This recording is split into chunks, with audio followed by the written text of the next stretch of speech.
Grace to you and peace, and welcome once again to these series of 7 meditations looking at the last words of Jesus from the cross.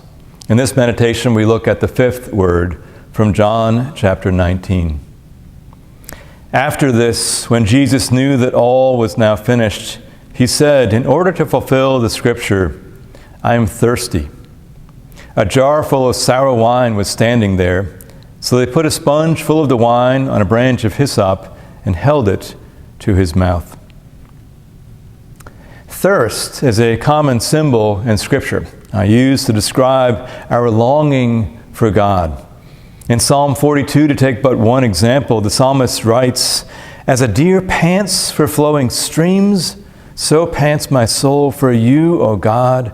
My soul thirsts for God, for the living God."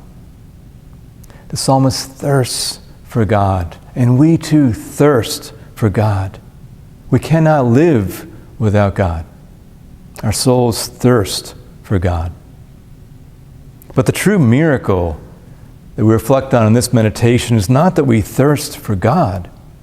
The miracle is that God thirsts for us. The miracle is that Jesus thirsts for us. He's dying on a cross and he is thirsty. He could get off the cross. He could quench his thirst. He doesn't have to die. He doesn't have to do this. But he does. He chooses to die for us. On him was laid the iniquity of us all, and so he thirsts. But he does more than thirst. He also quenches our thirst. There is a sign at the entrance to Mother Teresa's Missionaries of Charity chapels, which sums this up in, I think, a beautiful, simple and powerful way. The sign reads, "I thirst, I quench." Jesus thirsts for us. Jesus quenches our thirst. In this same gospel in which Jesus says he thirsts, the Gospel of John, there are 2 different instances when Jesus offers to quench our thirst.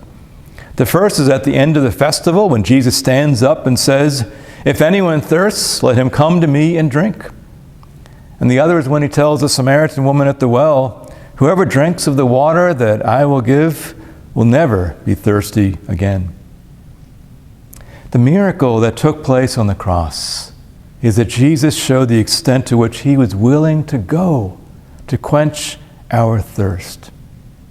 The miracle that took place on the cross is that Jesus, God's Son, actually thirsts for us. We don't just thirst for him. He thirsts for us, and he quenches our thirst.